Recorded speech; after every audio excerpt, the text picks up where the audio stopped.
Best varicose veins చికిత్సనే పొందండి. నొప్పి లేని చికిత్స కోసం సంప్రదించండి ఎవిస్ హాస్పిటల్. నమస్తే రమగారు. నమస్తే రమగారు, మనము విక్రమార్కుడి కథలు చెప్పుకుంటూ ఉన్నాము. భోజుడు అంటే విక్రమార్కుడి సింహాసనం కోసం ఒక్కొక్క మెట్టు ఎక్కుతా ఉంటే ఒక్కొక్క ప్రతిమ వచ్చి మాట్లాడి విక్రమార్కుడి గొప్పతనాన్ని చెప్తూ ఈయన వింటూ సరే అక్కడికి సర్దుమణిగినా మళ్ళీ నెక్స్ట్ డే ఇంకొక మెట్టు ఎక్కడానికి రావటం, ఇలాంటి కథలు కదండి.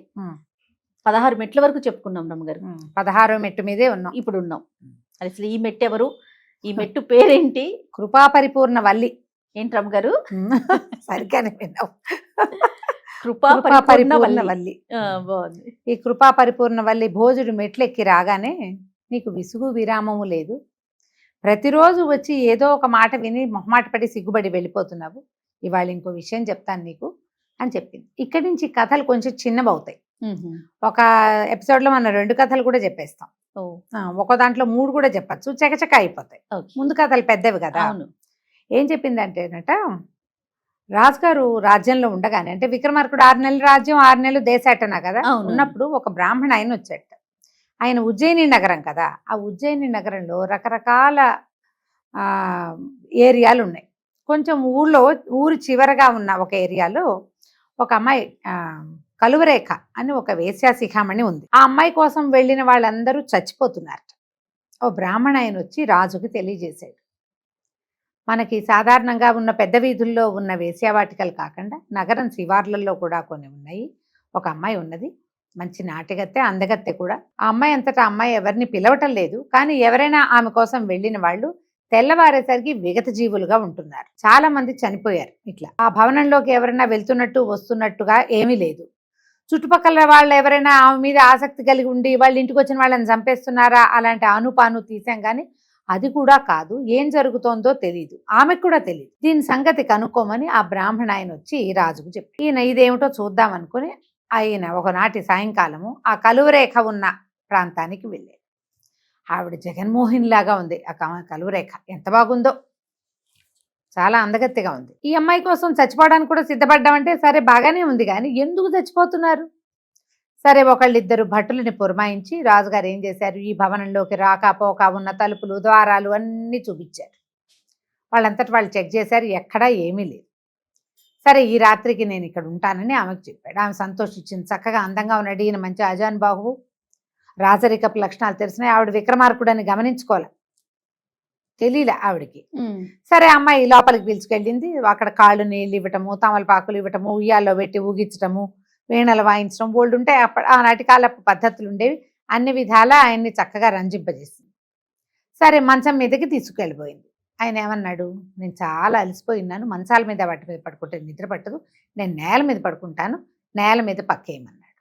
ఆ కమలరేఖ ఏమంది, ఓహో అంతే కదా పర్వాలేదు, మన ఇద్దరం కలిసి నేల మీదే పడుకుందామని నేల మీదే ఓ పెద్ద పరుపు అవి పరిపించింది, తెల్లటి దుప్పటి వేసింది, బొళ్ళని పువ్వులు అవి జల్లింది, పదండి మన ఇద్దరం పడుకుందామని. ఏమన్నాడు, అమ్మాయి నీకు నేను రోజుకి ఈ రాత్రికి 1000 వరహాలు ఇవ్వాలి, నీ 1000 వరహాలు నీకు ముట్టేస్తాయి, ఇదిగో అని 1000 వరహాలు చేతిలో పెట్టాడు. నువ్వు నా జోలికి రావద్దు, కాసేపు వీణ వాయించు, నా దారి నేను పడుకుంటా, అలసిపోయాను, నీతోటి ఏదన్నా సయ్యాటలాడే ఉద్దేశం లేదు నాకు, హాయిగా ప్రశాంతంగా పడుకోవడానికి వచ్చాను అంతేనన్నాడు. ఆవిడ అది మంచిదేనని సరే మీరు పడుకోండి. ఈయన నేల మీద వేసిన పక్క మీద కాళ్ళు జప్పుకుని పడుకున్నాడు విక్రమార్కుడు. ఆవిడ కాసేపు వీణ వాయించింది. ఆ వీణకి ఈయన నిద్రపోయాడు అనుకుంది. ఆయన పడుకుంటే ఇంకా వీణ వాయించుకోవటం ఎందుకు, మనము పడుకుందాం. సరేలే, ఎవరో పెద్ద మనిషి 1000 వరహాలు ఇచ్చాడు పురుషుడు, ఆయన కింద పడుకుంటే మనం పైన ఏం పడుకుంటామని పోయి ఆయన పక్కన పడుకుంది.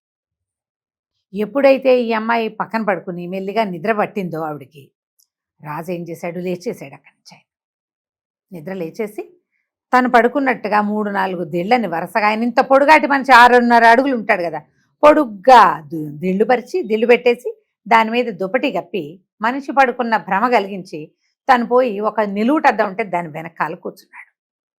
ఇక రెప్పేలా ఆ అమ్మాయికేసే చూస్తున్నాడు. అర్ధరాత్రి గడిచిపోయింది. ఈయన 10ంటికే పడుకున్నాడు, ఆ అమ్మాయి 11ంటికి వచ్చి పడుకుంది. 12:30 1 గంట అయింది. ఇంచుమించుగా 2-2:30. మనకి గంటలు కొడతారు కదా, ఆ ఊళ్ళలో గంటలు కొట్టేవాళ్ళు యామాలు తెలియటానికి. ఇంచుమించు 3వ జాము గడుస్తూ ఉండగా ఈయన చూస్తూనే ఉన్నాడు. ఆమె చక్కగా సౌందర్యవంతంగా సంపెంగలాగా ఉన్న ఆ అమ్మాయి ముక్కులోంచి సన్నగా నల్లగా పొడుగ్గా ఉన్న ఒక తాచుపాము బయటకు వచ్చిందట.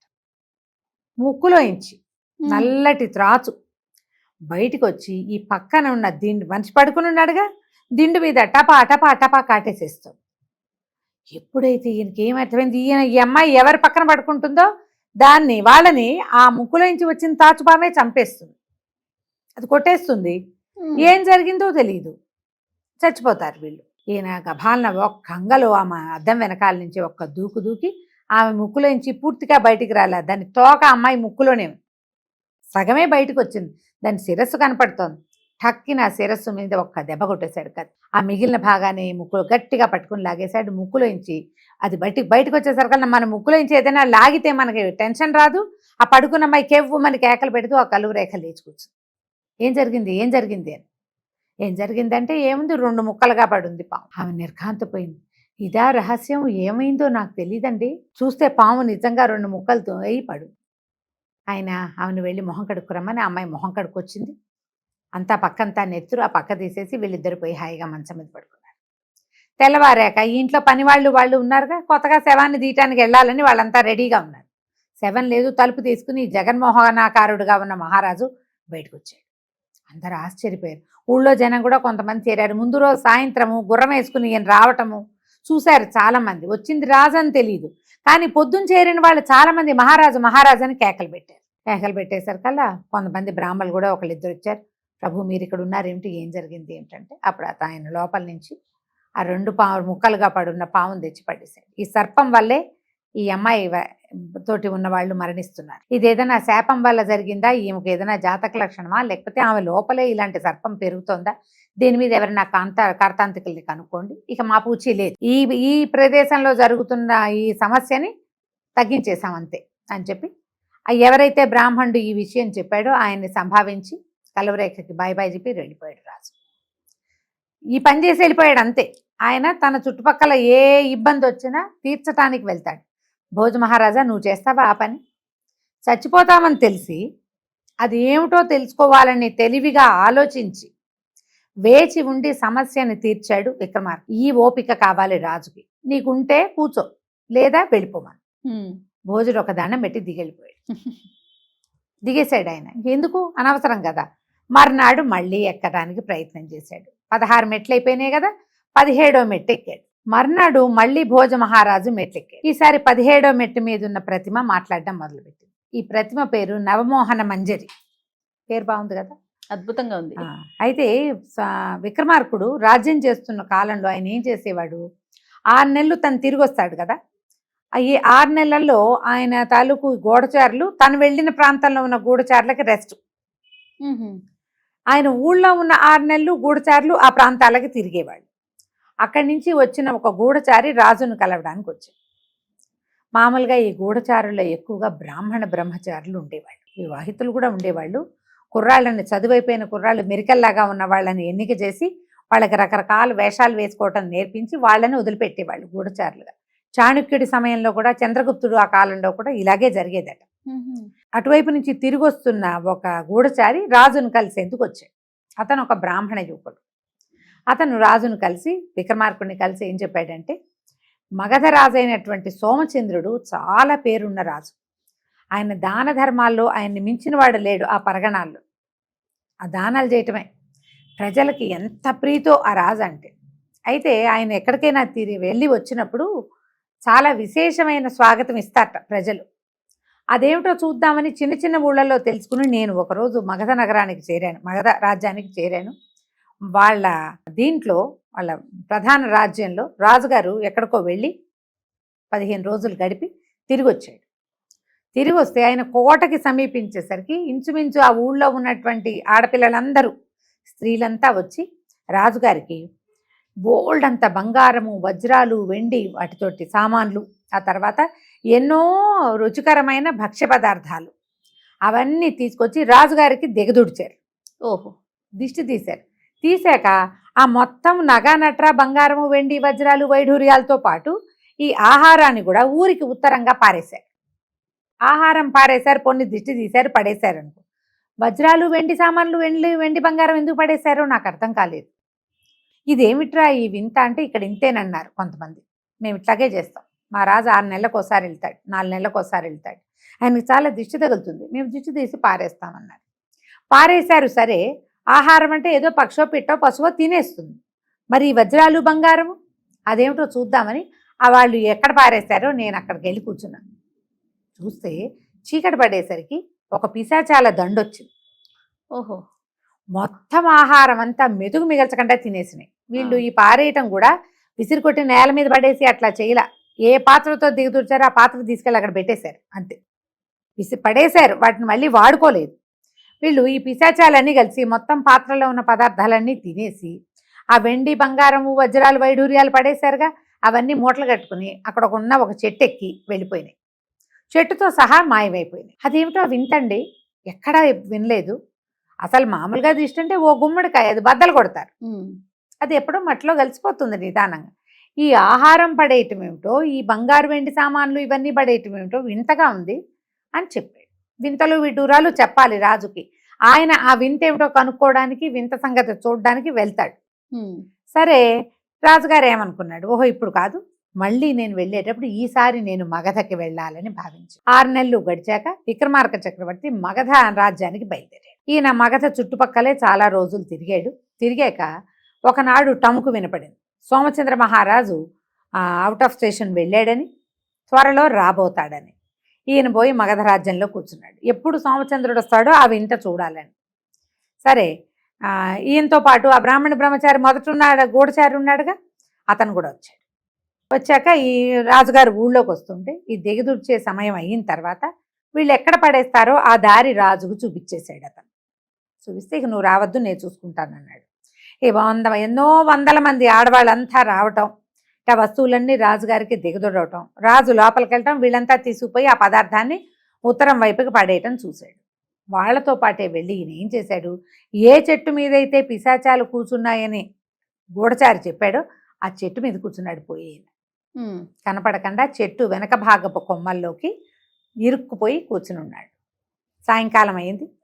పిశాచాలు ఒక పెద్ద దండులాగా దిగటం, టక మొత్తం ఉన్న పదార్థం అంతా తినేసాయి. ఈ నగలు నాణ్యాలు వెండి సామాన్లు, తర్వాత ఈ వజ్రాలు వైఢూర్యాలు అవన్నీ మూటలు కట్టాయి. అన్నీ వచ్చి చెట్టు మీద కూర్చున్నాయి. చెట్టు రయ్యమని లేచింది. రాజుకు తెలిసింది తను ఏ చెట్టు మీద కూర్చున్నాడో ఆ చెట్టు ఎగిరిపోతోంది అని.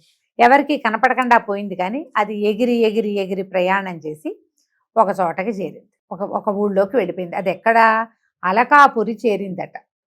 ఇవి ఒక రకమైన యక్షజాతికి చెందినవి. ఈ బలి పదార్థాన్ని తీసుకుంటాయి అవి. ఈ వెండి బంగారం వజ్రాలు ఉన్నాయిగా, అవన్నీ ఖజానాకి చేరుస్తాయి. ఈ పిశాచాలన్నీ ఎవరిళ్లలోకి వాళ్ళు వెళ్ళిపోయి ఈ చెట్టు మీద రాజు కునికిపాట్లు పడ్డాడు. చాలాసేపు ఆయనకి నిద్ర వచ్చింది. మెలకు వచ్చాక చూస్తే అసలు ఎంత బాగుందో ఆ నగరం. అన్ని వజ్రాలు వైఢూర్యాలు బంగారము, ఎక్కడ చూసినా వెండి సామాన్లు, ఎంత కళగా ఉందో. ఆయన ఆశ్చర్యపడి ఇదేమిటి, ఏదైనా స్వర్గమా, ఎక్కడికి వచ్చాం మనం. మెల్లిగా చూడడం మొదలుపెట్టేసరికి అలా ఏమైంది, జనాలు తిరుగుతున్నారు అక్కడ. సరే, వీళ్ళంతా తిరుగుతున్నారు, ఏదో ఒక భవనంలోకి వెళ్దామని ఒక భవనంలోకి వెళ్ళాడు. ఆ భవనంలో పెద్ద గిన్నెతోటి నీళ్లు మరుగుతున్నాయి. చక్కగా పక్కలు అవి వేసున్నాయి. కాసేపు కూర్చున్నాడు, ఎవరు రావటల్లా. సరే, ఆయన విసుగు పుట్టింది. ఈ చెట్టు మీద ఇట్లా చెట్టు ఎగురుకుంటూ వచ్చిందిగా, ఒళ్ళు అలిసిపోయినట్టుంది. పైగా అంతకుముందు 15 రోజులుగా ఆయన ఈ మగధరాజ్యం చుట్టుపక్కల నాడు ఎక్కడ ఆయన అతివేడిగా స్నానం చేసింది అది లేదు. ఏదో సింపుల్ నది స్నానం చేస్తున్నాడు. ఈ మరుగుతున్న నీళ్లు, సుగంధ ద్రవ్యాల వాసన వచ్చేసరికి రాజు ఏం చేశాడు, శుభ్రంగా అక్కడ మరుగుతున్న నీళ్ళని ఒక పాత్రలోకి తోడుకుని, స్నానాలకి ఒక గదిలాగా కనపడితే శుభ్రంగా వేడివేడి నీళ్లు పోసుకుని, అక్కడ సుగంధ ద్రవ్యాలు పునుగు జవ్వాది ఉంటే అవన్నీ ఒంటికి రాసుకుని, అక్కడ బట్టలు కనపడుతున్నాయి, ఏదో ఒక ధోవతి కట్టుకుని హాయిగా ఒళ్ళు తేలిపోతుంది. వేడివేడి నీళ్లు పోసుకునేసరికి వచ్చి మంచం మీద పట్టుకుని నిద్రపోయాడు. ఆహారం ఏం లేదు, కానీ వేడి నీళ్ళు పోసుకునేసరికి ఒంటికి అలసట తీరిపోయి నిద్ర వచ్చేసింది. పడుకునేసరికల్లా ఏమైంది, ఆ భవనం ఒక పిశాచాంది, అదే ఒక యక్ష పిశాచిది. ఆ పేరు రాగమంజూషి. అదేం చేసింది, లోపలికి వచ్చింది. వీళ్ళంతా ఏం చేస్తారు, అన్ని భవనాల్లోనూ వేడి నీళ్లు బయటపడతాయి. ఈ పిశాచాలన్నీ స్నానం చేసి రెస్ట్ తీసుకుంటాయి. అవి ఎప్పటిదాకా రెస్ట్, మళ్ళీ మగధ సామ్రాజ్యంలో దిష్టి తీయబడేదాకా అవి కిందకి వెళ్ళవు. ఏ రోజు దిష్టి తీయబడుతుందో ఆ రోజు వాటికి డ్యూటీ. మిగిలిన నాళ్ళు సుఖంగా ఉంటాయి. అక్కడికి వెళ్ళి ఆ ఆహారం తిని ప్రయాణం అంతా చేయటం వల్ల వేడి నీళ్ళు పెట్టుకుని స్నానం చేస్తుంది. అది వచ్చేసరికల్లా వేడి నీళ్ళు లేవు. ఇదేమిటి నా కోసం వేడి నీళ్ళు లేవు, అందరి ఇళ్లలోనూ నీళ్ళ శబ్దాలు వస్తున్నాయని చూసుకుంది. చూసేసరికల్లా ఏముంది, బాత్రూమ్ ఎక్కడైతే స్నానం చేస్తామో అదంతా తడి తడిగా కనపడి, నా నీళ్ళు ఎవరు పోసుకున్నారు అని గదిలోకి వచ్చి చూసేసరికల్లా మంచం పొడుగుతా నిద్రపోతున్నాడు మనిషి. అసలు వీడెవడు, ఇక్కడికి ఎట్లా వచ్చాడు అని చెప్పి ఇదేం చేసింది, దానికి ఒక పరిచారకుడు ఉన్నాడు, డిండిముడు వాడి పేరు. ఒరే డిండిమా, ఎవడరా వీడు, వచ్చి నా మంచం మీదే పడుకున్నాడు, మానవుడల్లే ఉన్నాడు, అసలు వీడు మన రాజ్యంలోకి ఎట్టా వచ్చాడు, వీడిని ఎత్తి బయటపారాయి అని చెప్పింది. ఆ డిండిముడు ఏం చేశాడు, వీడు మళ్ళీ వేడి నీళ్ళు పెట్టుకుని స్నానం చేసే లోపల వీడు ఈ నిద్రపోతున్న విక్రమార్కుడిని భుజాన్ని వేసుకుని పడేయటానికి తీసుకుపోయాడు. ఎక్కడో పడైపోతుండే సరికల రాజుకి తన్నెవరు భుజం మీదకో తను ఎక్కటము, వాడు తన్ని విసరబోవటము తెలిసిపోయి, తెలియటం ఏమిటి, ఆయనకి కత్తేమో పక్కన పెట్టి పడుకున్నాడు. పొట్లు చురకత్తి ఉంటుంది, రాజు కదా అలవాటు, ఆ చురకత్తి పెట్టి వాడిని 2 వేట్లు వేసేసాడు. ఎవడో తన్ని పడేస్తున్నాడని తీరా చూస్తే వాడేమో 2 ముక్కలైపోయాడు. రాజుగారు చూసుకున్నాడు, నాకు నిద్ర పట్టింది, నేను ఆ భవనంలో లేని, ఇప్పుడు ఎక్కడెక్కడికో వచ్చానని. అప్పుడు భేతాళుడిని స్మరించుకున్నాడు. భేతాళుడు వచ్చాడు, వీడెవడో నన్ను పడైపోయాడు, నేను పడుకున్నది ఒక చోట, ఇక్కడ ఏమిటి, దేనివల్ల నన్ను ఇక్కడ పడైపోతున్నారో చూడమన్నాడు. అప్పుడు ఇదంతా చూసి, ఈ బలియన్నాన్ని హరించేటువంటి పిశాచాలు ఉన్న రాజ్యం ఇది, ఇవి భూలోకంలో ఎక్కడైనా సరే బలి వేస్తే ఆ బలిని తెస్తాయి, వీటికి అంతులేని సంపద ఉంటుంది వీటి దగ్గర. నువ్వు పడుకున్న గది రాగమంజూషది, ఇప్పుడు ఆమె ఆ మంచం మీద పడుకుందన్నాడు. సరే నేను కూడా వెళ్ళి అక్కడ పడుకుంటా, మంచంతో సహా నన్ను రాగమంజూషని తీసుకొచ్చేసే కిందకి అని చెప్పి విక్రమార్కుడు పోయి మంచం మీద పడుకున్నాడు. భేతాళుడు ఏం చేశాడు, ఆ నిద్రపోతున్న రాగమంజుష్తో పాటుగా విక్రమార్కుడిని తీసుకొచ్చి భూలోకంలో దిప్పేశాడు. తెల్లవారింది, రాజుగారు లేచి వెళ్ళిపోయాడు. ఈ బాగా గాఢమైన నిద్రలో ఉన్న ఈ పిశాచికి వాళ్ళ దేశంలో వాటికి సూర్యకాంతి ఉండదు, భూలోకంలో పుష్కలంగా ఉన్నదే సూర్యకాంతి. ఎప్పుడైతే డే లైట్ వచ్చిందో అది కంగారు పడి లేచింది. లేస్తే ఏముంది, తను ఎక్కడుందో దానికి అర్థం కాలేదు, అటు ఇటు చూసింది, కంగారు పడింది. ఈ లోపల రాజుగారు కాలకృత్యాలు అవి తెచ్చుకుని వచ్చారు. నన్ను ఎవరు తీసుకొచ్చారంటే, నేనే తీసుకొచ్చాను, నన్ను ఏదో చెయ్యాలనుకున్నావు, నిన్నేం చెయ్యాలో ఆలోచించడానికి ఇక్కడికి తీసుకొచ్చాను, ఇక నువ్వు భూలోకంలో ఉండటమే. దీనికి ఏమిటి, లెక్క ప్రకారం వస్తేనే అది ఆ చెట్టెక్కితేనే వెళ్ళగలదు, భూలోకంలోకి వచ్చి కూర్చున్నాక ఎటా వెళ్తుంది, దానికి వేరే దారి లేదు, దాని శక్తి అంతా పోయింది మానవుడు ముట్టుకునేసరి. ఈ విక్రమహం వేసుకుని నుంచింది, ఇంకేం చేస్తుంది, సిగ్గుపడుతూ నుంచింది, ఇంకేం చేస్తాను నేను ఇక్కడే ఉండాలని. ఈయన సభాభవనంలోకి వెళ్ళాడు. మరి ఆయన ఎక్కడుంటే అక్కడ ఉండాలి, ఆయన వెనకాల పడి నడుచుకుంటూ పోయి వెళ్ళేసరికల్లా ఆ సభలోకి బోళ్ళంతమంది బ్రాహ్మణోత్తములు వాళ్ళు వీళ్ళు చేరారు. ఆ చేరిన వాళ్ళలో ఒక బ్రాహ్మణుడు అన్నాడు, రాజా ఎవరో కొత్త స్త్రీని వెంట పెట్టుకొస్తున్నావు, ఈమెను చూసేసరికి చాలా ఆసక్తి కలిగింది, నీకు బోళ్ళంతమంది స్త్రీలు దొరుకుతారు, ఈ స్త్రీని నాకు ఇచ్చేయకూడదా అని అడిగాడు. అడిగేసరికల్లా ఈయన అన్నాడు, రాగమంజుష నీ మీద నాకేం ఆసక్తి లేదు, నువ్వు నాకేదో చేయబోయావని తీసుకొచ్చా, వెళ్ళి ఈ బ్రాహ్మడితోటి ఉండు, నువ్వు అతని ఆయువు తీరేదాకా నువ్వు అతనితో ఉండవలసిందే. నోరు మూసుకుని ఒప్పుకుంది. ఏం చేస్తుంది, రాజు ఏం చేశాడు, ఈ బ్రాహ్మడికి ఈ అమ్మాయిని పోషించడానికి సరిపడినంత ధనాన్ని ఇబ్బడి ముబ్బడిగా ఇచ్చి సంతోషంగా ఉండమని రాగమంజుషని పంపించేశాడు. ఈ కథ చెప్పింది ఈ అమ్మాయి సాలభంజిగా చెప్పి భోజనం అడిగింది, అసలు నువ్వు ఎవరైనా ఏదైనా చెప్పంగానే అక్కడికి పరిగెడతావా చూడ్డానికి, నీకంత ధైర్యం లేదు, ఆ చెట్టు ఎక్కుతావా నీకంత సాహసం లేదు, తర్వాత ఏమైనా ప్లాన్డ్గా ఆలోచించే తెలివుందా, అది లేదు, పోని నీ కోసం నీ పక్కనే ఉన్న స్త్రీని ఎవరైనా అడగగానే ఇస్తావా, ఇవ్వవు. చూడు మా రాజు ఎట్లాంటి వాడు, విక్రమార్కుడు అంత ప్రత్యేకమైన వాడు, నీకు అలాంటి శక్తి ఉంటే నువ్వు ఈ సింహాసనం మీద ఉండాలి, లేకపోతే నువ్వు దిగి వెళ్ళిపోవాలి అనగానే భోజుడు ఒక నమస్కారం చేసి దిగి వెళ్ళిపోయాడు. 18వ ప్రతిమ ఏం చెప్పిందో మనం వచ్చే భాగంలో చూద్దాం. తప్పకుండా అండి. నమస్తే. నమస్తే చేయండి.